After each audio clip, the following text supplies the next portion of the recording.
மாநில உரிமைகளை பறிப்பதையே ஒன்றிய அரசு முழு நேர வேலையாக செஞ்சுட்டு இருக்கு. அதற்காகத்தான் நாம இப்போ மாநில உரிமைகள் மீட்பு முழக்கம்னு இந்த மாநாட்டை நடத்திட்டு இருக்கோம். அடிமை அதிமுகவோட உதவியோடு தவழ்ந்து முதல்வரான திரு பழனிசாமி துணையோடு தான் நம்முடைய உரிமைகள் ஒன்றிய அரசு பறித்தது. வெளியுறவுத்துறை, ராணுவம் மட்டும் ஒன்றிய அரசிடம் இருந்தால் போதும் என்பதுதான் நம்முடைய திராவிட இயக்கத்துடைய கொள்கை. ஆனால் இன்னைக்கு எல்லா துறைகளையும் ஒன்றிய அரசு தன்னுடைய கையில வச்சிருக்கு. கல்வி, சுகாதாரம்னு எல்லா துறைகளிலும் மாநில அரசோட உரிமைகளை சட்டத்திற்கு புறம்பா ஒன்றிய அரசு பறிச்சு வச்சிருக்கு. முக்கியமா வரி வருவாய், நம்மிட அதிகமான வரியை பெற்றுக்கொண்டு நமக்கு திருப்பி கொடுக்கறதே இல்லை. நாம ஒரு பைசா ஒன்றிய அரசுக்கு வரியா செலுத்தினா நமக்கு அவங்க திருப்பி தர்றது வெறும் 29 காசு. அதே போல கடந்த 9 ஆண்டுகள்ல தமிழ்நாட்டு மக்கள் வரி பணம் எவ்வளவு கட்டியிருக்கோம் தெரியுமா? கிட்டத்தட்ட 5 லட்சம் கோடி ரூபாய் வரியா கட்டியிருக்கோம். ஆனா அவங்க நமக்கு திருப்பி கொடுத்தது வெறும் 2 லட்சம் கோடி தான். இப்படி செய்யறதால மாநில அரசு மக்களுக்கான திட்டங்களை செயல்படுத்துவதில் செய்ய முடியாத ஒரு சூழலை ஒன்றிய அரசு ஏற்படுத்துகிறது. சமீபத்தில் அதுக்கு சிறந்த உதாரணம் சமீபத்தில் அந்த மழை வெள்ளம், மிகப்பெரிய சேதாரம். அப்பொழுது நம்முடைய முதலமைச்சர் அவர்கள் வேண்டுகோள் வச்சாங்க, பணம் கொடுங்க, இழப்பீடு கொடுக்கணும், மக்களுக்கு பணத்தை கொடுக்கணும்னு சொன்னாங்க. அப்போ ஒன்றிய அரசு நிதியமைச்சர் என்ன சொன்னாங்க? நாங்க என்ன ஏடிஎம் மிஷினா அப்படின்னு கேட்டாங்க. அதற்கு தான் நான் ஒரு வார்த்தை சொன்னேன், நாங்க என்ன உங்க அப்பா வீட்டு பணத்தை கேட்கறோமான்னு கேட்டேன். அதற்கு அந்த அம்மாவுக்கு பயங்கர கோபம். டெல்லியில ஒரு பத்திரிகையாளர் சந்திப்பை வச்சு கிட்டத்தட்ட 1/2 மணி நேரம் எனக்கு பாடம் எடுத்தாங்க. உதயநிதிக்கு பாடம் எடுத்தாங்க. மரியாதையா பேச கத்துக்கோ அப்படின்னாங்க. நான் உடனே அடுத்த நாள் சொன்னேன், அம்மா நான் மரியாதையாவே கேட்கிறேன், மாண்புமிகு அமைச்சர் அவர்களே, நாங்க உங்கள் வீட்டு உங்க மாண்புமிகு அப்பா வீட்டு பணத்தை நான் கேட்கல அப்படின்னு. அவங்க கேட்ட மரியாதையை நான் கொடுத்துட்டேன். நம்ம கேட்ட நிதியை இதுவரைக்கும் 1 பைசா கூட திருப்பி கொடுக்கல.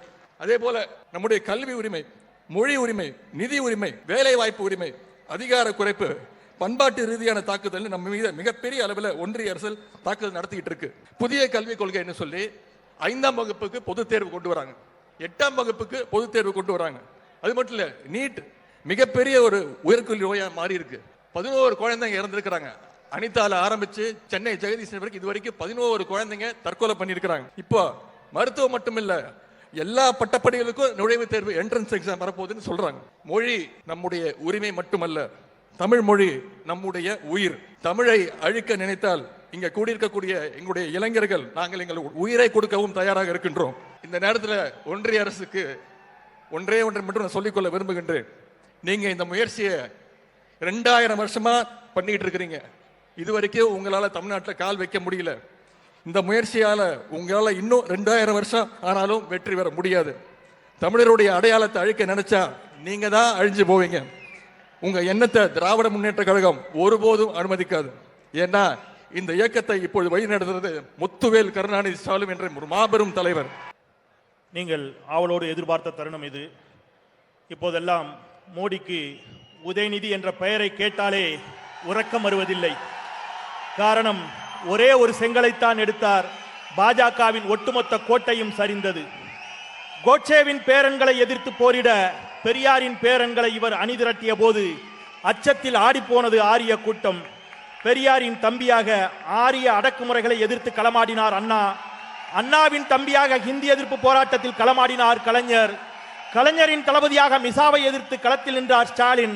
இதோ அனிதாக்களின் அண்ணனாக நீட் எதிர்ப்பு போராட்டத்தில் களமாடி கொண்டிருக்கும் நம்முடைய மாண்புமிகு அமைச்சர் மாநாட்டு தலைமை உரையாற்ற வருகிறார். இந்த மாநாட்டு பணிகளுக்காக கடந்த 6 மாத காலமாக இரவு பகல் பார்க்காம உழைத்த மாநாட்டுடைய ஒருங்கிணைப்பாளர், கழகத்துடைய முதன்மை செயலாளர் அண்ணன் நேரு அவர்களுக்கு என்னுடைய நன்றியை நான் தெரிவித்துக் கொள்கின்றேன். மாநாடுண்டா நேரு, நேருன்னா மாநாடுன்னு கலைஞர் அவர்களால் பலமுறை பாராட்ட பெற்றவர் தான் அண்ணன் நேரு அவர்கள்.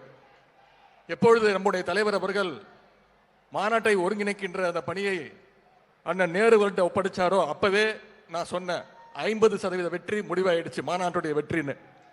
இன்னைக்கு உங்களுடைய இந்த எழுச்சியால, உங்களுடைய ஏற்பாட்டால அது 100% வெற்றியை நம்முடைய மாநாடு அடைஞ்சிருக்கிறது. அதுக்கு இந்த நேரத்தில் நன்றி தெரிவித்துக் கொள்கின்றேன். இன்னைக்கு ராமேஸ்வரத்தில் ஒருவர் இருக்கிறார், 22 கிணறுல நீராடி விட்டு ராமநாத சாமியை நோக்கி பார்க்க போய்கிட்டு இருக்கிறார். ஆனா இங்க நாம மாநில உரிமை காக்க 22 தலைப்புகள்ல நம்முடைய பேச்சாளர்கள் ஆற்றிய உரை நம்முடைய கிழவன் ராமசாமியை நோக்கி அமைந்துள்ளது. 1944ஆம் ஆண்டு இதே சேலத்தில் நடந்த மாநாட்டில் தான் நீதி கட்சிக்கு திராவிடர் கழகம் என்ற பெயர் மாற்றப்பட்டது. அந்த மாநாட்டை பற்றி திராவிட நாட்டு ஏட்டில் பேரறிஞர் அண்ணா ஒரு கட்டுரை எழுதியிருக்கிறார்.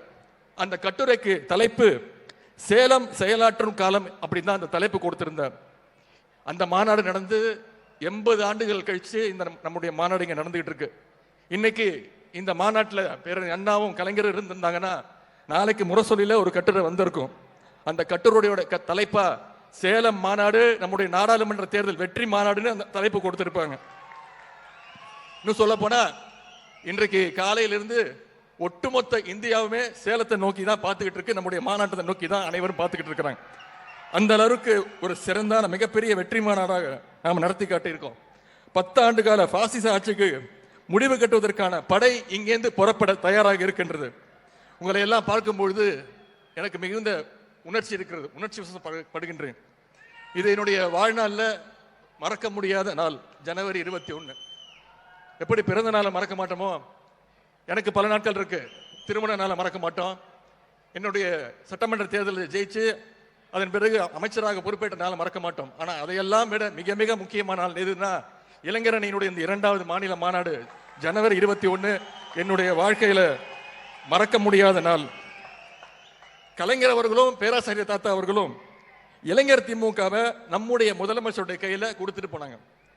அத இளைஞரணி என்ற மாபெரும் அமைப்பாக்கிய நம்முடைய கழக தலைவர் அவர்கள் இளைஞரணிங்கிற அந்த கொள்கை படைய நம்முடைய கையில ஒப்படைச்சாங்க. 2019 ஜூலை 4ஆம் தேதி கழக இளைஞரணியின் செயலாளர் என்ற பொறுப்பை நான் ஏற்றேன். எவ்வளவு பெரிய பொறுப்பு, ஒரு பதட்டம் இருந்தது. தலைவர் வகித்த பொறுப்பு கலைஞர்கிட்ட பலமுறை பாராட்ட பெற்றிருக்கிறார். என்ன எத்தனையோ அணிகள் இருந்தாலும் முதன்மையான அணி இந்த இளைஞர் அணி அப்படின்ற பாராட்ட பெற்றவர். அந்த முதன்மை அணியினுடைய செயலாளராக கிட்டத்தட்ட இன்றோடு 4.5 ஆண்டுகள் நான் பயணித்துக் கொண்டு இருக்கின்றேன்.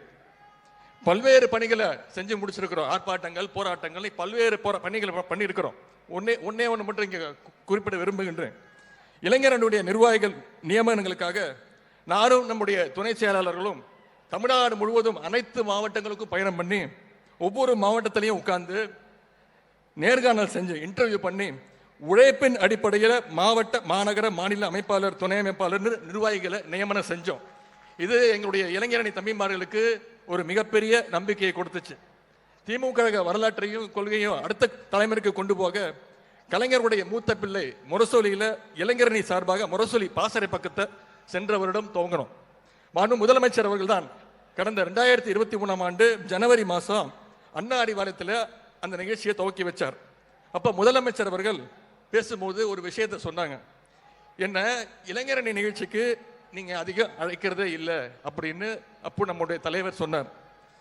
சொல்லிட்டு சொன்னார், ஒருவேளை அரசு பணிகள் அதிகமாக இருக்கும்னு நினைச்சு அழைக்காம விட்டாங்கன்னு நினைக்கிறேன்னு முதலமைச்சர் அவர்கள் சொன்னாங்க. அவர் சொன்ன உடனே சென்ற மாதம் அண்ணா அறிவாலயத்தில் நம்முடைய அமைப்பாளர்கள் அறிமுக கூட்டத்தை நம்முடைய முதலமைச்சர் அவர்கள் தான் நடத்தணும்.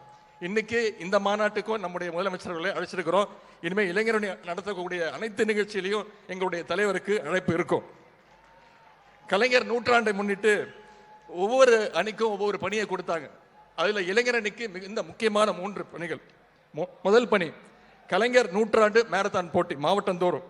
அதேபோல் ஒரு சட்டமன்றத்திற்கும் நூற்றாண்டு பேச்சு போட்டி. அதே போல ஒவ்வொரு சட்டமன்றத்திற்கும் கலைஞர் பெயர்ல நூலகங்கள் திறக்கணும்னு ஆணையிட்டாங்க. அதுல ஏற்கனவே 15 நூலகங்களை தமிழ்நாட்டில் ஏற்கனவே இளைஞரணி தம்பிமார்கள் திறந்து வச்சிருக்கிறாங்க. மாநாடு முடிஞ்சதும் அந்த பணிகளை கண்டிப்பா 100% செய்து முடிப்போம். இந்த மாநாட்டை நடத்துகின்ற வாய்ப்பை கழக தலைவர் எனக்கு கொடுத்த பிறகு தமிழ்நாட்டோடு அனைத்து மாவட்டங்களுக்கும் சென்று இளைஞரணி செயல் வீரர் கூட்டத்தை சிறப்பாக செய்து முடித்தோம். உங்களை எல்லாம் உங்களுடைய மாவட்டத்திற்கே வந்து நான் சந்திச்சேன். உங்களை எல்லாம் நான் சேலத்துக்கு அழைச்சேன். அந்த கூட்டங்களை எல்லாம் சிறப்பாக நடத்திய அனைத்து மாவட்ட கழக செயலாளர்களுக்கும் இந்த நேரத்தில் மீண்டும் என்னுடைய நன்றியை நான் தெரிவித்துக் கொள்கின்றேன்.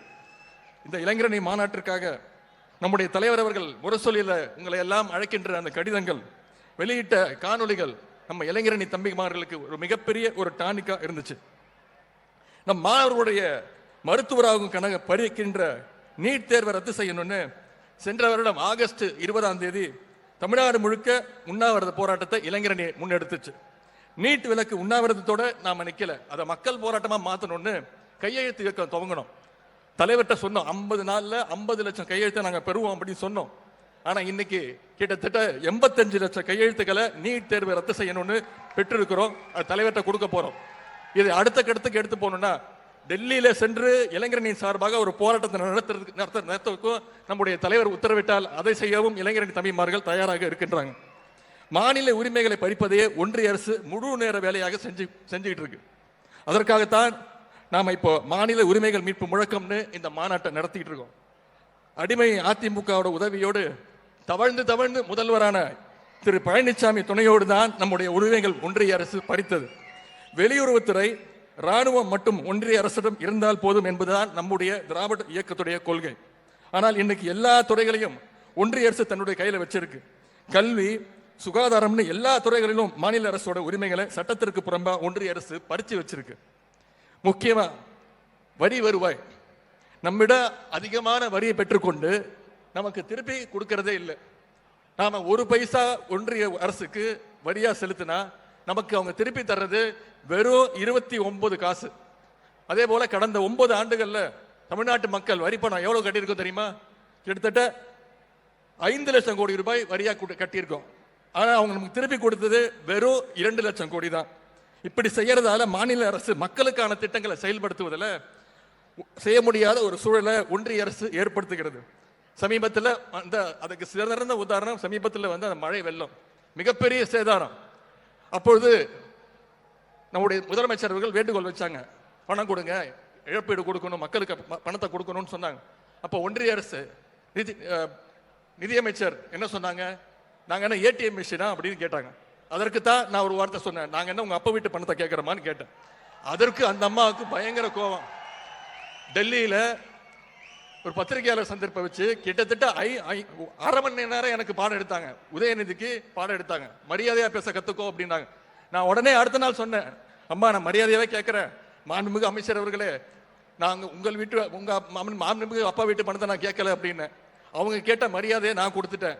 நம்ம கேட்ட நிதியை இது வரைக்கும் 1 பைசா கூட திருப்பி கொடுக்கல.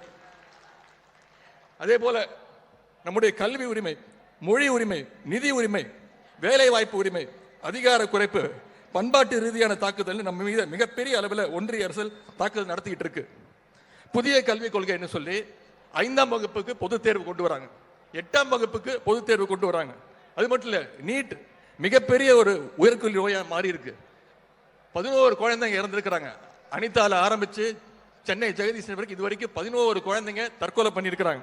இப்போ மருத்துவம் மட்டும் இல்ல, எல்லா பட்டப்படிகளுக்கும் நுழைவுத் தேர்வு என்ட்ரன்ஸ் எக்ஸாம் வரப்போகுதுன்னு சொல்றாங்க. மொழி நம்முடைய உரிமை மட்டுமல்ல, தமிழ் மொழி நம்முடைய உயிர். தமிழை அழிக்க நினைத்தால் இங்க கூடியிருக்கக்கூடிய எங்களுடைய இளைஞர்கள் நாங்கள் எங்கள் உயிரை கொடுக்கவும் தயாராக இருக்கின்றோம். இந்த நேரத்தில் ஒன்றிய அரசுக்கு ஒன்றே மட்டும் நான் சொல்லிக்கொள்ள விரும்புகின்றேன். நீங்க இந்த முயற்சியை 2000 வருஷமா பண்ணிட்டு இருக்கிறீங்க. இதுவரைக்கும் உங்களால தமிழ்நாட்டில் கால் வைக்க முடியல. இந்த முயற்சியால உங்களால இன்னும் 2000 வருஷம் ஆனாலும் வெற்றி பெற முடியாது.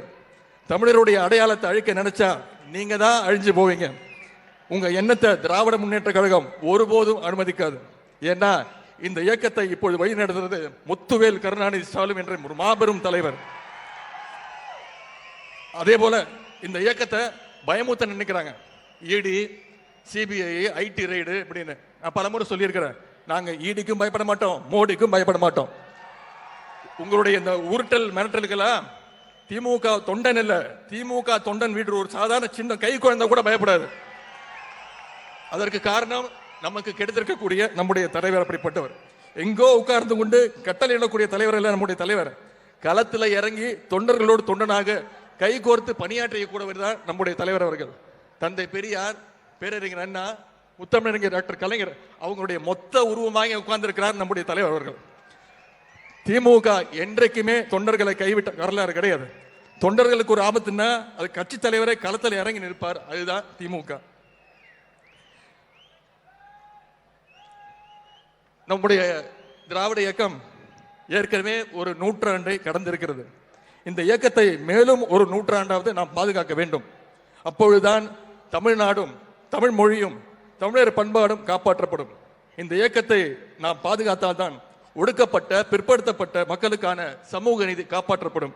அதற்கு இப்பொழுது நாம் செய்ய வேண்டிய ஒரே வேலை என்னன்னா, வருகின்ற நாடாளுமன்ற தேர்தலில் தமிழ்நாடு, புதுச்சேரி 40 இடங்கள்லயும் நம்முடைய இந்தியா கூட்டணி மிகப்பெரிய வெற்றியை பெற்றாகணும். நம்முடைய தலைவர் யாரை கை காட்டுறாரோ அவர்தான் அடுத்த இந்திய பிரதமராக வர வேண்டும். அதற்கு நாம அனைவரும் உழைக்க வேண்டும். இன்னைக்கு பலர் ஆச்சரியமா பார்க்குறாங்க. 2011 2021 வரைக்கும் 10 வருஷம் திமுக ஆட்சியில் இல்லை. ஆனா இப்போ தொடர்ந்து அனைத்து தேர்தலையும் மக்களுடைய ஆதரவை பெற்று வெற்றி. 2019 நாடாளுமன்ற தேர்தல் வெற்றி, 2021 சட்டமன்ற தேர்தல் வெற்றி. எப்படி இந்த வெற்றி, அதற்கு பேர் உள்ளாட்சி தேர்தலில் தொடர்ந்து வெற்றி, எப்படி இந்த வெற்றியை பெற முடிகிறது நம்மால் அப்படின்னு அதிமுக அதிசயமா பார்க்குறாங்க, ஆச்சரியமா பார்க்குறாங்க. அதற்கு ஒரு சின்ன கதையின் மூலம் நான் இங்கே சொல்ல விரும்புகின்றேன். ஒரு ஊரில் ஒரு சின்ன பையன் இருந்தான். அவனுக்கு ரன்னிங் ரேஸ், ஓட்டப்பந்தயத்தில் அவனுக்கு ரொம்ப ஆர்வம்.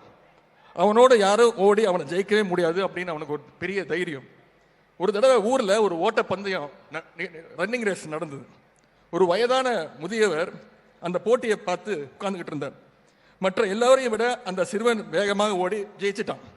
எல்லாரும் கைத்தட்டி உற்சாகப்படுத்தினாங்க. ஆனால் அந்த வயதான பெரியவர் மட்டும் கைத்தட்டவே இல்லை. மீண்டும் ஒரு போட்டி நடந்தது. அந்த பையனை விட சற்று வயது அதிகமுள்ள குழந்தைகளோடு சேர்ந்து கலந்து கொண்டு அந்த போட்டியிலும் அந்த சிறுவனே வேகமாக ஓடி திருப்பி ஜெயிச்சிட்டான். ஒட்டுமொத்த ஊருமே கைத்தட்டுச்சு. ஆனால் அந்த வயதான பெரியவர் அப்பவும் கைத்தட்டவே இல்லை. அப்போ அந்த முதியவர்கிட்ட போய் அந்த சின்ன பையன் கேட்குறான், நான் தான் ஒரு வாட்டி ஜெயிச்சிட்டு இருக்கிறேன், எல்லாரும் கைத்தட்டுறாங்க, நீங்க மட்டும் ஏன் கைத்தட்ட மாட்டீங்கன்னு அந்த பெரியவர்கிட்ட கேட்கிறார். அப்போ அந்த பெரியவர் சொல்றாரு, இந்த கிராமத்துல இருந்து வேறு 2 சிறுவர்களோடு உன்னால் ஓடி ஜெயிக்க முடியுமா அப்படின்னு கேட்டார். அதுல ஒரு சிறுவன் சத்தான உணவில்லாமல் வாடுகின்ற ஒரு ஏழை வீட்டு பையன், மற்றொரு சிறுவன் கண்ணொளி இல்லாத ஒரு மாற்றுத்திறனாளி பையன். இவங்க 2 பேரையும் உன்னால ஜெயிக்க முடியுமா அப்படின்னு அந்த வயதான பெரியவர் கேட்டார். இப்போது பாருங்கன்னு சொல்லி திருப்பி ரன்னிங் ரேஸ் ஓடி முதல் ஆளாக திருப்பி அந்த பையன் தான் வெற்றி பெற்றான். மற்ற 2 சிறுவர்களும் கொஞ்சம் பின்னாடி தடுமாறி கொண்டு தான் வந்தாங்க. இதை பார்த்த மக்கள் கூட்டம் இந்த முறை வெற்றி பெற்ற இந்த சிறுவனுக்கு கை தட்டவே இல்லை. அப்போ அந்த சிறுவன் போய் தாத்தாட்ட கேட்டான், போன முறை ஜெயிக்கும் போதெல்லாம் கை தட்டாங்க, இந்த முறை ஜெயிக்கும் போது ஏன் இந்த ஊர் ஜனங்க கை தட்டல பொண்ணு. அப்போ அந்த தாத்தா சொன்னாரு, இப்போ மீண்டும் ஓடு, அதே பசங்களோட போட்டி போட்டு ஓடு, ஆனா இந்த தடவை அந்த 2 சிறுவருடைய கைகளையும் பிடித்து கொண்டு சேர்ந்து ஓடு அப்படின்னு சொன்னார். அதே மாதிரி அந்த சிறுவனும் அந்த 2 பேருடைய கைகளையும் பிடித்து கொண்டு சீராக ஓடினா 3 பேரும் ஒன்னாக அந்த ரேஸ்ல ஜெயிச்சாங்க. இப்போ அந்த ஒட்டுமொத்த ஊருமே அந்த பையனை பாராட்டுச்சு. இப்படிதான் திமுகவுடைய வெற்றி. யார் யாரெல்லாம் உரிமைகள் மறுக்கப்பட்டு இருக்கிறார்களோ அவர்களோடு கைகோர்த்து கொண்டு நாங்கள் ஓடிக்கொண்டிருக்கிறோம். ஒடுக்கப்பட்ட பிற்படுத்தப்பட்ட மக்களோடு கைகோர்த்து நாங்கள் ஓடிக்கொண்டிருக்கிறோம்.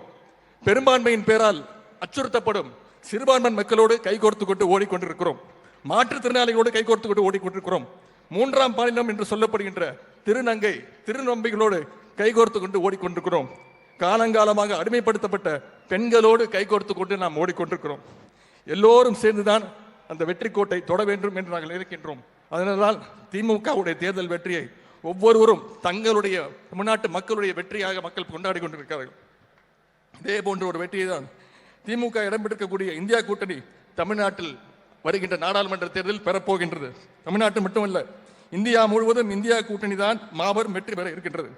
பாசிஸ்டுகளுடைய காலம் முடிவுக்கு வர இருக்கின்றது.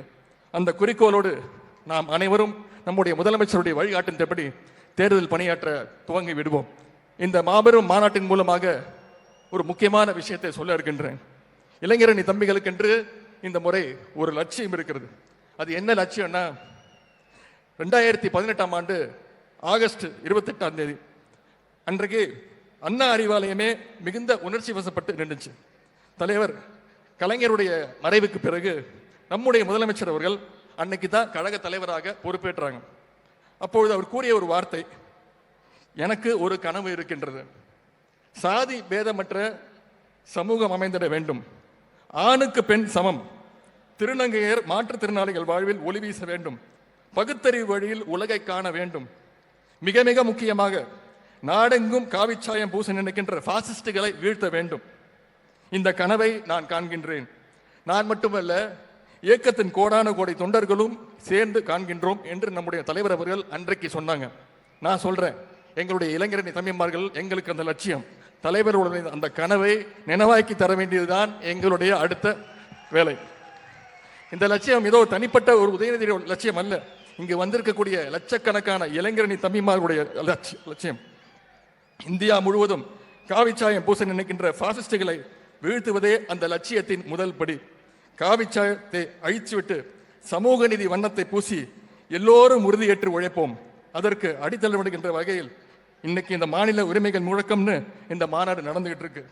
எனவே தலைவர் அவர்களே, இந்த இளைஞரணி நீங்கள் இப்போ கழக தலைவர் ஆயிட்டாலும் இந்த இளைஞரணிக்கு எப்பவுமே நீங்க தான் தலைவர், செயலாளர். நான் பேருக்கு தான் செயலாளர். இந்த இளைஞரணிக்கு பர்மனண்டா எப்பவுமே நீங்க தான் செயலாளர். இது உங்களுடைய குழந்தை. இந்த அணிக்கு தாயும் நீங்க தான், தந்தையும் நீங்க தான், எல்லாமும் நீங்க தான். எனவே இந்த குழந்தைங்க இப்போ இந்த குழந்தைங்கலாம் கொஞ்சம் வளர்ந்துட்டாங்க. எனவே அந்த குழந்தைங்களுக்குலாம் நிறைய பொறுப்பு கொடுங்க, நிறைய வேலை கொடுங்க. வர இருக்கின்ற நாடாளுமன்ற தேர்தலில் தகுதியான வேட்பாளர்களுக்கு, தகுதியான இளைஞர்களுக்கு போட்டியிடுகின்ற அந்த வாய்ப்பை கொடுங்க. கண்டிப்பா எங்களுடைய இளைஞரணி தம்பிமார்கள் உழைத்து அந்த வெற்றியை உங்களுடைய காலடியில் நாங்கள் சமர்ப்பிப்போம் என்று கூறிக்கொண்டு, இது வெறும் இளைஞரணி கிடையாது, இது கலைஞரணி என்று கூறிக்கொண்டு, கழக இளைஞரணியுடைய இந்த மாநாடு வரலாற்றில் என்றைக்கும் நிலைச்சிருக்கும். சேலத்தில் கூடியுள்ள நம்முடைய இளைஞர் படை டெல்லியில் அமர்ந்திருக்கக்கூடிய பாசிஸ்டுகளை விரட்டி அடிக்கப் போவது உறுதி என்று கூறி வாய்ப்புக்கு நன்றி கூறி விடைபெறுகின்றேன். நன்றி, வணக்கம்.